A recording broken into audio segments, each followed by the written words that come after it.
প্রিয় কৃষকবৃন্দ, আসসালামু আলাইকুম। বোরো ধানের বীজতলা তৈরিটা শেষ। এখন বোরো ধানের জমি প্রস্তুতির সময় আসন্ন এবং নিচু জায়গাগুলো এখন কিছুটা বিশেষ করে হাওরে রোপণ চলমান রয়েছে। বোরো ধানের জমিতে আমি এখন সুষম সার ব্যবস্থাপনা নিয়ে কথা বলবো।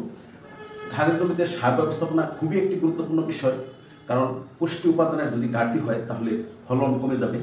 সাধারণত আমরা যেটা বলি যে মাটির ধরন অনুযায়ী বিভিন্ন পরিমাণ সারের প্রয়োজন হতে পারে, তবে সাধারণত প্রতি বিঘা জমিতে 25 থেকে 30 কেজি ইউরিয়া সার, ডিএপি সার 8 থেকে 10 কেজি এবং এমওপি বা মিউরেট অফ পটাশ বা কৃষকরা যেটা লাল সার নামে পরিচিত, আর সেটা হচ্ছে 10 থেকে 15 কেজি এবং জিপসাম 10 কেজি এবং জিঙ্ক 1 কেজি এবং বোরন আধা কেজি পরিমাণ প্রয়োজন হয়ে থাকে। এই ক্ষেত্রে জৈব সারের বিষয়ে প্রতি বিঘাতে সাধারণত 1 টন বা আরও বেশিও যদি দেন কোনো সমস্যা নেই। জৈব সার যত বেশি দিল তত মাটির পুষ্টি গুণাগুণ গ্রহণের, মাটির পরিবেশ তৈরি করবে। অণুজীব জৈব সার মাটিতে উপকারী অণুজীব সৃষ্টি করবে, পানি ধারণ ক্ষমতা বৃদ্ধি করে এবং রাসায়নিক সার শিকড়ের মাধ্যমে গ্রহণের সুন্দর একটি ব্যবস্থা করে দেয়। তবে বোরো জমিতে সার প্রয়োগের ক্ষেত্রে সবচেয়ে উত্তম হয় মাটি পরীক্ষা করে সার দেওয়া।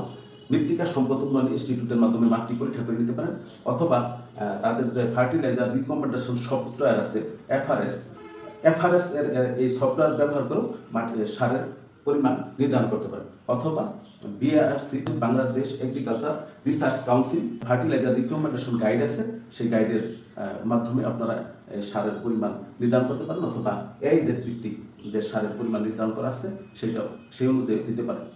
এখন এই সারগুলো কৃষকদেরকে যখন সর্বশেষ জমি তৈরি সর্বশেষ চাষ হবে তখন ইউরিয়া সার বাদ দিয়ে এবং পটাশ সার যদি 15 কেজি হয় 5 কেজি পটাশ সার বা লাল সার 5 কেজি রেখে দিয়ে বাকি 10 কেজি এবং ইউরিয়া সার পুরোটাই রেখে দিতে হবে, আর বাকি সমুদ্রের সার শেষ চাষে দিয়ে দিতে হবে। তবে এক্ষেত্রে জিঙ্ক এবং টিএসপি ও ডিএপি একসাথে দেওয়া যাবে না। জিঙ্কটা টিএসপি ডিএপি ব্যতীত অন্য সারের সাথে মিশিয়ে প্রয়োগ করা যাবে। এবং ইউরিয়া সার সাধারণত চারা রোপণের 10 থেকে 12 দিন পরে 3 ভাগের 1 ভাগ, অর্থাৎ যদি 25 থেকে 30 কেজি হয় অর্থাৎ 3 ভাগের 1 ভাগ 8 থেকে 10 কেজি প্রয়োগ করবে। আর হচ্ছে যে যখন সর্বোচ্চ কুশি পর্যায়ে থাকে অর্থাৎ জমি 30 থেকে 35 দিনের মধ্যে দ্বিতীয় উপরিপ্রয়োগ করবে 3 ভাগের 1/3, এবং সর্বশেষ ডোজ সাধারণত যখন পিথুর হবে বা কায়স্থ হবে তার 5 থেকে 7 দিন পূর্বে প্রয়োগ শেষ করতে হবে। আর পটাশ সার যে 5 কেজি রেখে দেওয়া হলো সেটা সর্বশেষ যে ইউরিয়া সার উপর প্রয়োগ করা হলো তখন এই পটাশ সারও এটার সাথে 5 কেজি প্রয়োগ করে দিতে হবে, তাহলে সবচেয়ে ফসলের জন্য ভালো হবে এবং ফলন বৃদ্ধি পাবে। তো আমি আজ এই পর্যন্তই যে শুধু সার ব্যবস্থাপনা নিয়ে বললাম, এর আগে আমি বীজতলা নিয়ে বলেছি, এরপরে আমরা রোপণের সময় রোপণের বিষয়ে কথা বলবো। তো সুপ্রিয় কৃষক বন্ধুরা, আপনারা ভালো থাকেন।